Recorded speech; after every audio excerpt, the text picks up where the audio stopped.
દર્શક મિત્રો, હું પરેશ ચૌહાણ આપ નિહાળી રહ્યા છો લીડ મહુવા ન્યૂઝ સમાચારોમાં આપનું સ્વાગત છે। હવે સમાચારો નિહાળીશું વિસ્તારપૂર્વક। મહુવા કોંગ્રેસ પ્રેરિત નવસર્જન મહુવા દ્વારા એક અગત્યની મીટિંગનું આયોજન થયું હતું, જેમાં મહુવા શહેર તેમજ તાલુકા ભરની સમસ્યાઓના નિવારણને લઈ ચર્ચાઓ કરવામાં આવી હતી।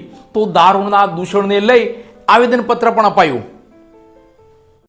મહુવા કોંગ્રેસ પ્રેરિત નવસર્જન મહુવા દ્વારા એક અગત્યની મીટિંગનું આયોજન મહુવાના કોંગ્રેસ કાર્યાલય ખાતે થયું હતું। મહુવા કોંગ્રેસ દ્વારા કોંગ્રેસ ડેલિગેટ વિજયભાઈ બારિયાના અધ્યક્ષસ્થાને કોંગ્રેસ કાર્યાલય ખાતે એક અગત્યની મીટિંગ યોજાઈ હતી। આ મીટિંગમાં મહુવા શહેર તેમજ ગ્રામ્ય વિસ્તારમાં કોઈ પ્રશ્ન હોય તેને લઈ ચર્ચાઓ કરવામાં આવી હતી અને આવા પ્રશ્નોનું યોગ્ય નિરાકરણ થાય, ઝડપી કાર્યવાહી થાય તેવા હેતુસર દર 15 દિવસે કોંગ્રેસી કાર્યકરોની એક મીટિંગ કુબેરબાગ પાસે કોંગ્રેસના કાર્યાલય ખાતે યોજાશે। આ મીટિંગમાં કોંગ્રેસ ડેલિગેટ વિજયભાઈ બારિયા, શહેર પ્રમુખ મિલનભાઈ જોશી, તાલુકા પ્રમુખ વીડી મકવાણા, પરેશભાઈ ઝીંઝાળા, ડોક્ટર ધાપા સાહેબ સહિતના કાર્યકરો મોટી સંખ્યામાં ઉમટી પડ્યા હતા। તો મીટિંગ પૂર્ણ થયા બાદ વિજયભાઈ બારિયાની આગેવાનીમાં તમામ આગેવાનો કાર્યકરો સાથે રાખીને મહુવા પોલીસ સ્ટેશન ખાતે ડીવાયએસપી જૈન સાહેબને મહુવા શહેર તેમજ તાલુકામાં દારૂના દૂષણને ડામવા લેખિત રજૂઆત કરેલ હતી અને દારૂના વેચાણ અને બુટલેગરો પર કડક પગલાં ભરાય તેવું સૂચન કર્યું હતું। મહુવા શહેરમાં જગ્યા ભાડે આપવાની છે તો આજે જ સંપર્ક કરો મહુવા શહેરની એકદમ મધ્યમાં।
વૈદેહી સાયકલ શિક્ષણ યાત્રા અંતર્ગત દાતાઓના અનુદાનથી પવિત્ર રમઝાન માસમાં કન્યાઓને સાયકલ વિતરણ કરવામાં આવી હતી।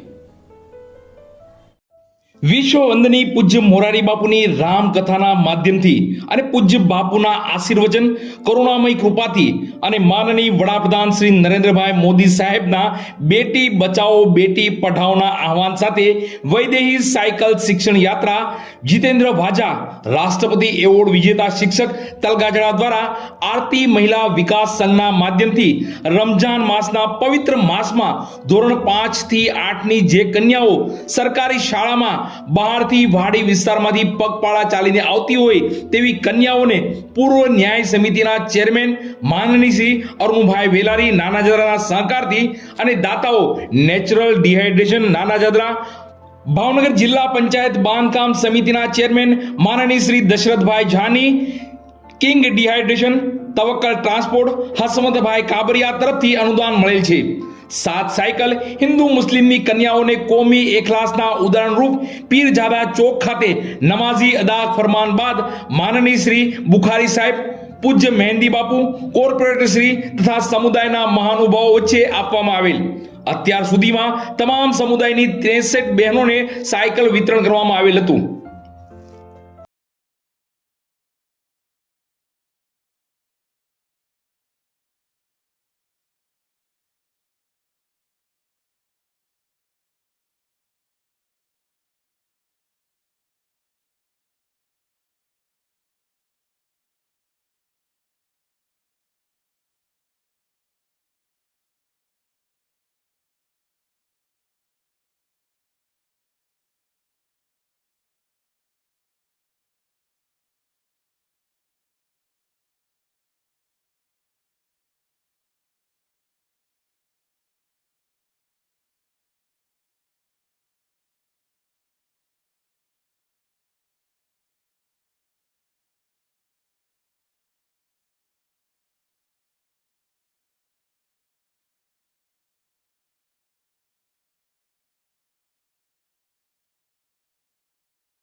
સુરતના ગેલાણી નગરના કાપોદ્રા વિસ્તારની નાલંદા વિદ્યાલય એકના તેજસ્વી તારલાઓને સન્માનિત કરવા એક કાર્યક્રમનું આયોજન થયું હતું.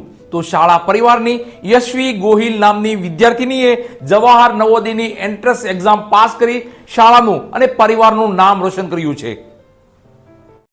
સુરતની કાપોદ્રા વિસ્તારમાં આવેલી નાલંદા વિદ્યાલય એકના તેજસ્વી તારલાઓ વિવિધ પરીક્ષાઓમાં રેન્ક મેળવી શાળાનું અને પોતાના પરિવારનું નામ રોશન કરી રહ્યા છે. તો આ જ શાળાની ધોરણ 5માં અભ્યાસ કરતી ગોહિલ યશવી અશોકભાઈએ જવાહર નવોદય 2024ની પરીક્ષામાં સારા ગુણો મેળવી પાસ થઈ છે. સુરત ગેલાણીનગર કાપોદ્રા 4 રસ્તા પાસે વરાછા ખાતે આવેલી નાલંદા વિદ્યાલય 1 ખાતે બાળ ભવનથી ધોરણ 8 સુધી રેગ્યુલર સ્કૂલ, તો ધોરણ 9 થી ધોરણ 12 સુધી ફૂલ ડે સ્કૂલ ઉપલબ્ધ છે. આ નાલંદા વિદ્યાલય 1 શાળા ખાતે વિદ્યાર્થીઓને શિક્ષણ સાથે સંસ્કારોનું સિંચન પણ થઈ રહ્યું છે. વિદ્યાર્થીને શ્રેષ્ઠ શિક્ષણ સાથે ઉચ્ચ લક્ષ્ય કેમ હાંસલ કરવું તે શીખવી તે વિશે માર્ગદર્શન પણ અપાય છે. નાલંદા વિદ્યાલય 1 શાળામાં છેલ્લા 35 વર્ષથી વિદ્યાર્થીઓને યોગ્ય શિક્ષણ, ઉચ્ચ લક્ષ્ય અને સંસ્કારો અપાઈ રહ્યા છે. તો સાથે જ વિદ્યાર્થીઓને અન્ય પરીક્ષાઓની સાથોસાથ સ્કોલરશિપ યોજનાઓ જેવી કે જ્ઞાન સાધના, સીઈટી, એનટીએસસી, એનએમએમએસ અને જવાહર નવોદય જેવી પરીક્ષાઓની તૈયારી પણ કરાવાય છે. તો 2024ના વર્ષમાં નાલંદા વિદ્યાલય શાળા 1ની ગોહિલ યશવી અશોકભાઈ નામની વિદ્યાર્થીની જવાહર નવોદય ધોરણ 6માં એડમિશન લેવા હેતુસર પરીક્ષા આપી હતી. આ જવાહર નવોદયની લેવાયેલી પરીક્ષામાં ગોહિલ યશવી અશોકભાઈએ ઉચ્ચ ગુણ પ્રાપ્ત કરી શાળાનું, તેના પરિવારનું સન્માન વધારી નામ રોશન કર્યું છે. શાળા પરિવાર અને સ્નેહી સંબંધી દ્વારા યશવી બેનને શુભકામનાઓ અપાઈ રહી છે. બસ સમાચારોમાં અત્યારે આટલું જ. ફરી સમાચારો સાથે કાલે મળશું. ત્યાં સુધી હું પરેશ ચૌહાણ અને લીડ મહુવા ન્યૂઝની સમગ્ર ટીમ શુભરાત્રી.